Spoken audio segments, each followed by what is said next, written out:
So, I've spent the last few days playing New World, and I have to say, I think it's going to be my new favorite MMO.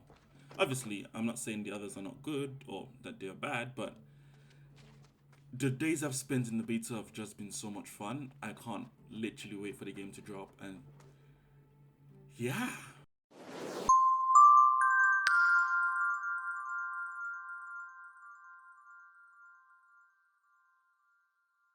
Hey guys, welcome back to the channel. Name's Blaze Rhythm, obviously. For today, I figured we could just talk about New World.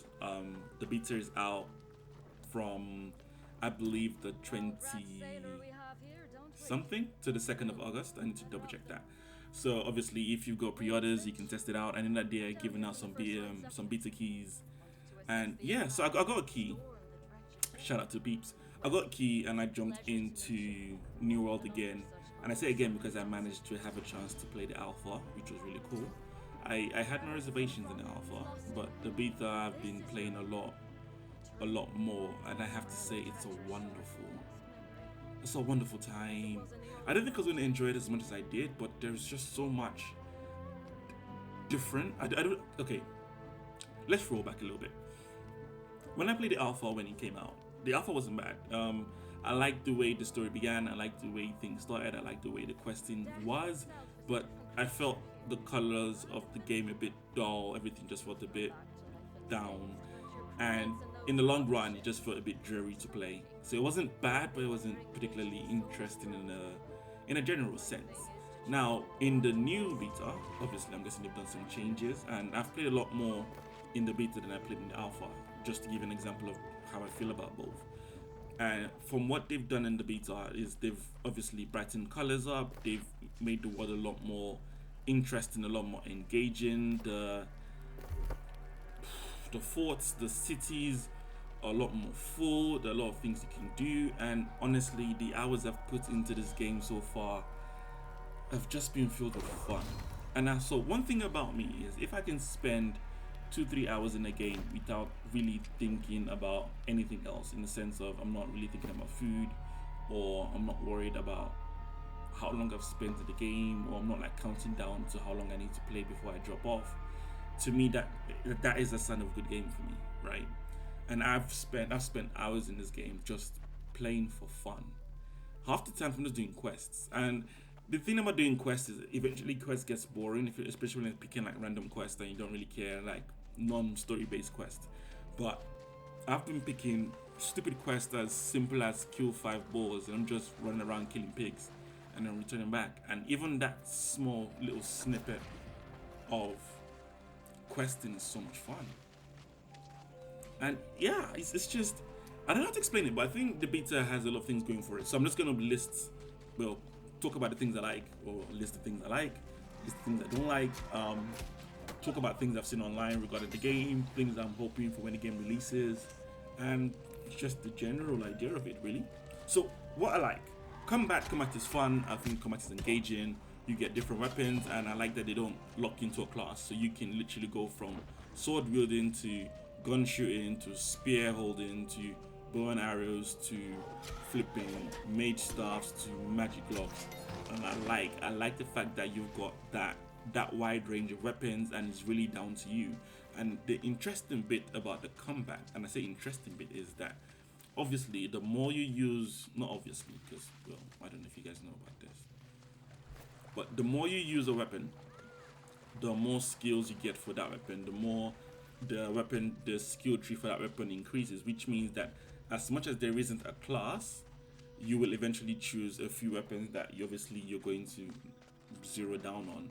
And the more you use those weapons, the better they are for you, the more skills you get for those weapons, which is, I like it because it means that at any point in time, if I get tired of using swords, for instance, I can choose to start using spears. And it means that for the next couple hours of the game, I can just level up my spear skills. And that is so much fun for me. So much fun. Just to give a quick pause right there, it's occurs to me that I've really spoken about what New World is. So, New World is a game made by Amazon Games.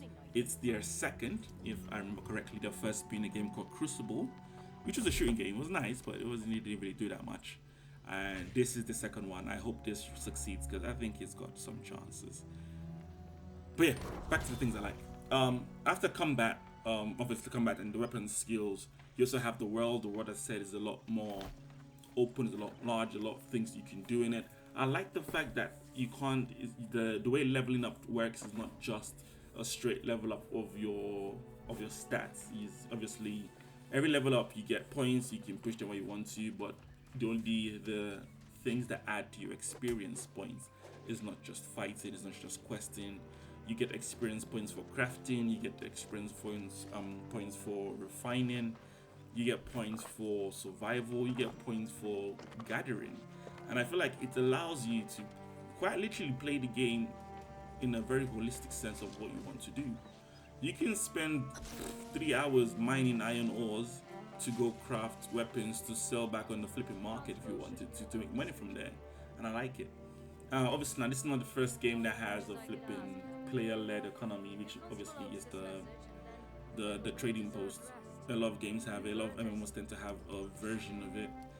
I would say this is the first one that I've been more hands-on, I guess, more interested in. Now I've opened this, I've played around with it, I've sold some stuff, I've tried to buy some stuff. I like it. I don't think it's anything too different from what's out there on most MMOs, but for what it offers, and for the way, for the layout and for what it shows, I really enjoy it. Speaking about layout, the HUD for the game is excellent. Well, I don't know if I'll say excellent, but I feel like one of the things about certain games is when the HUD doesn't quite fit, or if the HUD is hard to use for whatever reason they make it. And I really like, personally, I really like when everything just seems to fit almost perfectly. And I really like the way it works in New World. Obviously, the journals, the map, attributes, everything is locked to a certain key. If you press the tab button, it brings up your character screen, and you can see your inventory, you can see what your character has, and I personally really love that. It's really nice. What else? Vibrancy, I've already mentioned that. Just the way the world looks is just a lot more. It's a lot more. I guess I want to say it pops a lot more than the alpha, because as I said, the alpha was a bit dreary. This is a lot more bright, but not bright in a way that is just like we're flipping sepia tone or they just colored it out. It's bright in the sense of they made the wildlife, the plants, the planet a lot more distinguished, so you can actually notice certain things and notice the differences between what you're looking at, which is really nice. Quests are nice, quests are simple. Not every quest is a big one. You've got main story quests and you've got a lot of side quests. Each city you go in, you can pick up side quests from the people in the city. Side quests or quests in general tend to give a lot of XP, so it encourages questing a lot more than you expect it to, which is really nice. And when I say encourage questing, I mean encourage not just main quests but also side quests. So I love it. By the way, I apologize if I'm speaking quick. I'm trying to cut this video down to about 10 minutes so I don't spend too much time just, you know. The way PvP works is interesting in the sense of instead of having like a PvP dedicated server in each city or in each location you are, before you leave the city, you can flag for PvP. And what that basically means is when you leave the city, you got about 60 seconds, after which anyone who also has been flagged for PvP can attack you. And if you're from the same faction, obviously you're basically allies, so you get like different factions vying for power. And if you see any faction outside your city that is not obviously not of yours and they flag for PvP, you can quite literally attack them, kill them, and just obviously establish your faction in the world area, which is nice. Amazon, the devs for the game and some top streamers right now are doing this thing where they are vying for control between the three factions, Marauders, Covenant, and Syndicate, and it's really nice to watch, which is who is leading at what point in time and what's going on. Fun stuff, really fun stuff.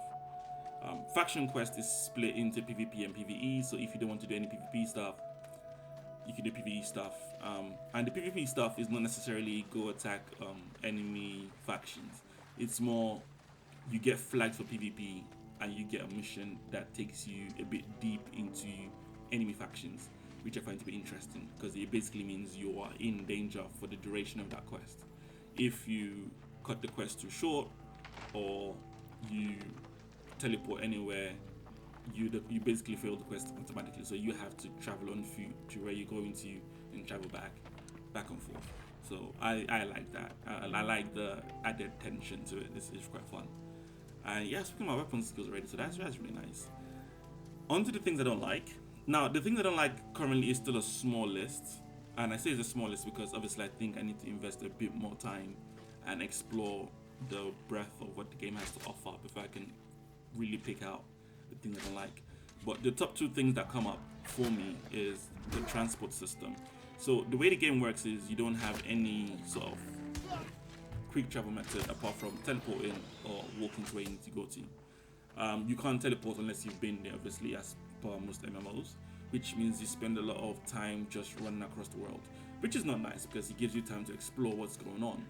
But when you're running across the world on certain quests that obviously have different levels, so let's say you're running across the world to do a level 10 quest, sometimes you have to pass areas that are level 24, as an example, which then makes it a bit dicey for you because you have to stay alive to get to where you need to get to.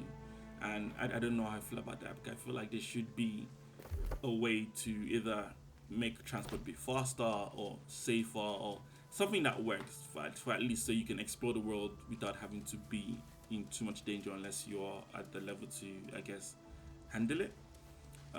Plus, all that time spent running around takes away from the enjoyment of actually doing a quest, which I think can be displeasing for some, especially if you're going to be playing solo. So that's something to think about. And just like I said, enemies in world places. Now, obviously, as the game goes on, you get different enemies in different places, you get different levels, which is fair, which is fine. But the problem with that for me is, as I said, as I used the previous example before, if you're level 6 doing a level 8 mission, it's a bit dicey, it's a bit difficult to be running around areas that are 10 levels above you, because you can't do anything to them and they will kill you in 1 or 2 shots. And some of the enemies that are in this world are aggressive as hell. I don't want to swear. Aggressive as hell. And the last thing you want is to be running across, spending like, I don't know, 10 minutes running across the world to be caught in an area where the level system has sort of messed you over and you can't really fight and you have to keep running and everyone's chasing you, and if they hit you, you're dead. And that means you have to start from the last checkpoint that you set for yourself, which in the long run I feel it might be a problem for some people. So yeah, I'm not too sure about that. So yeah, those are the two main things I don't like at the moment. I'm still playing the game. I probably will find some more stuff as I go along. But yeah, the things I've seen online though are the two big things I've seen online is some people say the questing is too easy, some are saying it's perfect. I saw a Reddit post that was talking about how, was it Reddit post? I think it was a Reddit post. If there were a forum post or a Reddit post talking about how the my mind's frozen for a bit there. Talking about how the company system is so in your factions you can create like I don't want to call it a clan, but it's the idea is the same, like a clan. It's called a company, and the limits for companies is about 100, and a lot of big organizations or big clans are saying is not quite conducive because it means that they can't move all of their members to the new game because it sort of limits how many can be in a company. And I agree with that to an extent, but I'm still watching it because I don't really have a company yet. I'm not really joining anyone yet, so I'm just sort of, I guess, exploring the space and seeing what's going to happen there. But yeah, it's a lot of back and forth. It's a lot of interesting things, but the game is fun. If you haven't gotten a beta code, try and get one, try and test it out. If you haven't, jump into someone's stream. A lot of people have been streaming it. I know Professor Broman is streaming it. I've been streaming it. A few UK Black Twitchers have been streaming it. Same with American, US streamers. It's pretty popular right now. In a general sense of it's so much fun to play. So, get on Twitch, watch someone, get on YouTube, watch a review, check it out if you can. if you're interested, obviously pre-order, or no, you don't have to pre-order. I would say just wait until you buy it so you can get like a full review for it. I probably will be pre-ordering so I can do a review of it and I can tell you what I think before you guys buy it. But yeah, I think I've covered everything I want to cover for the preview. Yeah, I think that's it. Anyway, to go off topic before I end the video, Avengers just dropped a new update regarding the Omega level reunion update. I think I'm calling it wrong, but it's a sizable update. It's not the War for Wakanda update yet, which is still in August. So I'm going to jump into that, test it out, give my thoughts on it. I've already seen a few feedback from some people I trust about how it plays out. So I'm just gonna check it for myself, and then I'm probably gonna do an update video on what I think about it. But yeah, as usual, if you like what you've heard, what you've seen, please drop a like, please subscribe, hang around, click the notification bell, etc. And yeah, I will catch you next time. Bye.